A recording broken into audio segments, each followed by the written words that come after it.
Apa besar rasa kagetnya ketika sekarang ngelihat TikTok ada anak yang tidak tahu cara terbentuknya hujan itu loh di TikTok. Yang nggak tahu bahwa bintang itu bentuknya bola itu ada, Bang. Lu coba kalau lagi jalan ke depan SD, lu kasih jam tangan yang masih kayak gini. Lu bilang jam berapa sekarang? Oh, mereka nggak bisa. Yo, what's up guys? Kembali lagi di channel gua. Generasi Emas Indonesia, kalian harus nonton video ini.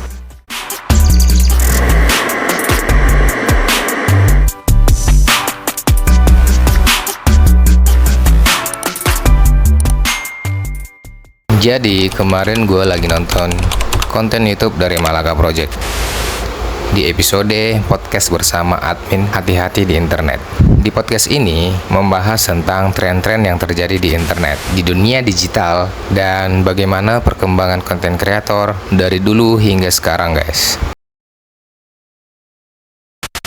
Ferry Irwandi dan Dia Anugrah sebagai founder Malaka Project mengundang YouTuber seperti Eno Bening dan Mamang Cashbor di dalam podcast tersebut guys. Di tengah-tengah mereka asik berdiskusi, gue dikejutkan pada satu hal guys. Di video yang berdurasi 1 jam 23 menit itu, Dia Anugrah menyampaikan banyak anak-anak generasi sekarang ini tidak tahu proses terjadinya hujan. Apa besar rasa kagetnya ketika sekarang ngelihat TikTok ada anak yang tidak tahu cara terbentuknya hujan itu loh di TikTok. Yang mana itu adalah ilmu pengetahuan umum yang kita pelajarin di SD guys. Dan gak cukup sampai di situ guys, Dia Anugrah juga bilang kalau banyak anak-anak sekarang berdebat tentang bentuk asli dari bintang guys. Mereka berdebat di kolom komentar sebuah konten TikTok. Banyak dari mereka berpendapat bentuk asli bintang adalah segi 5 seperti yang biasa kalian gambar dulu guys. Yang nggak tahu bahwa bintang itu bentuknya bola itu ada, Bang. Gimana nih pendapat kalian? Apakah ini fakta atau fakta? Atau kalian bodoh amat? Gak cukup sampai di situ guys. Disambut lagi oleh Mamang Cashbor. Di podcast itu, dia berpendapat kalau anak-anak sekolah zaman sekarang itu gak tahu cara lihat jam analog juga. Lu coba kalau lagi jalan ke depan SD, lu kasih jam tangan yang masih kayak gini. Lu bilang jam berapa sekarang? Oh, mereka nggak bisa. Gak bisa baca. Tapi di tengah-tengah suasana kaget dan kebingungan podcaster itu, Mamang Cashbor menambahkan kalau hal itu wajar untuk anak-anak zaman sekarang. Karena memang zaman sekarang, jam analog sudah jarang digunakan. Anak-anak zaman sekarang lebih familiar dengan jam digital di gadget mereka. YouTuber Eno Bening sempat terlihat terkejut dengan pendapat dari Dia Anugrah dan Mamang Cashbor guys. Ya benar banget, Eno Bening beranggapan harusnya generasi sekarang adalah generasi internet yang tumbuh dalam dunia yang sangat terhubung dengan teknologi, internet, dan media sosial yang membentuk banyak aspek kehidupan mereka, yang mana harusnya informasi lebih mudah dijangkau guys. Menarik nih buat dibahas. Nah guys, buat kalian yang memang belum tahu proses terjadinya hujan dan bagaimana bentuk bintang itu sebenarnya, di video kali ini gue bakal jelasin satu persatu guys. Ini penting banget buat jadi pengetahuan umum kalian guys. Gak usah nunggu lama, langsung aja gue akan jelasin bagaimana proses terjadinya hujan. Jadi, proses terjadinya hujan ada dalam 5 tahapan guys. Yang pertama, penguapan atau evaporasi. Kedua, kondensasi. Ketiga, pembentukan awan. Keempat, presipitasi. Kelima, infiltrasi dan aliran permukaan guys.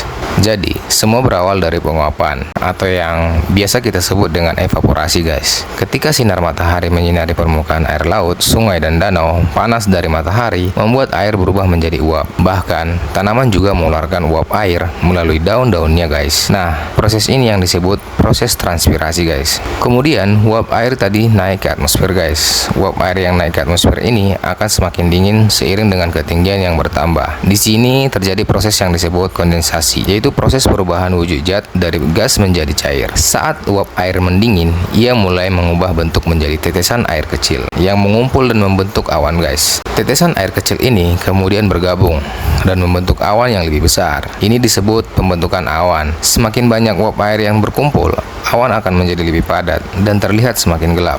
Nah, biasanya ibu-ibu yang di rumah udah berhenti gosip dan mulai ngambil jemuran guys. Ini menjadi tanda bahwa awan siap melepaskan air.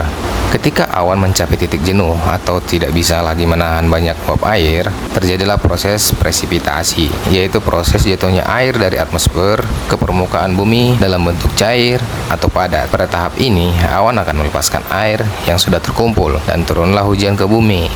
Jika suhu cukup rendah, presipitasi bisa berbentuk salju atau es. Nah, kalau salju tidak pernah terjadi di Indonesia ya guys. Tapi beberapa waktu lalu di Indonesia pernah terjadi fenomena hujan butiran es yang dulu sempat viral di beberapa wilayah di Indonesia guys. Air hujan yang jatuh ini kemudian meresap ke dalam tanah melalui proses infiltrasi, yaitu proses penyerapan air ke dalam tanah melalui celah-celah dan pori-pori permukaan tanah atau mengalir kembali ke sungai, danau, dan laut. Dari sini, siklus air kembali dimulai dan proses terjadinya hujan dapat berulang lagi dan lagi. Ini adalah beberapa faktor yang mempengaruhi hujan. Yang pertama adalah suhu. Semakin tinggi suhu, semakin banyak air yang menguap. Kedua, kelembapan. Semakin tinggi kelembapan udara, semakin mudah terjadinya kondensasi. Ketiga, angin. Angin membawa uap air dari satu tempat ke tempat lain. Keempat, topografi. Gunung dan pegunungan dapat mempengaruhi pola hujan. Jadi itu tadi penjelasan bagaimana proses terjadinya hujan guys. Gimana? Sekarang kalian sudah paham? Oke, sekarang kita lanjut tentang bagaimana bentuk asli dari bintang guys. Apakah kalian siap mendengarkan kenyataan ini? Apakah kalian sudah siap mengubah gambar bintang kalian di tengah tugas menggambar kalian? Oke, jadi bagaimana dengan bentuk asli bintang? Bintang tampak berkelip-kelip atau terlihat memiliki bentuk berujung ketika dilihat dari bumi karena efek dari atmosfer bumi itu sendiri guys. Cahaya bintang harus melewati banyak lapisan atmosfer yang berbeda kepadatannya sebelum mencapai mata kita guys, dan masing-masing lapisan ini membelokkan cahaya bintang sedikit demi sedikit guys. Fenomena ini disebut scintillation atau kelap-kelip bintang. Karena atmosfer terus bergerak, perubahan suhu dan tekanan udara membuat arah cahaya berubah secara acak, sehingga cahaya bintang tampak berkedip-kedip. Selain itu, efek difraksi pada mata kita juga bisa membuat cahaya dari objek yang sangat jauh seperti bintang tampak berujung guys. Bentuk asli dari bintang sebenarnya adalah bola gas yang sangat panas, bukan bentuk yang berujung seperti yang biasa kita gambar. Bentuk bintang adalah bola atau hampir bulat karena gaya gravitasi bintang itu sendiri yang menarik seluruh materinya menuju pusat, menciptakan bentuk sferis. Di luar atmosfer, seperti yang terlihat oleh astronot atau dari teleskop luar angkasa, bintang akan tampak sebagai titik cahaya kecil tanpa efek kelap-kelip seperti lampu Natal atau bentuk berujung seperti tombak guys. Nah, itu tadi guys sedikit penjelasan tentang proses terjadinya hujan dan bentuk asli dari bintang guys. Semoga informasi ini bermanfaat ya. Jangan lupa untuk like, komen, dan subscribe agar tidak ketinggalan video informatif lainnya. Sampai jumpa di video selanjutnya. See ya.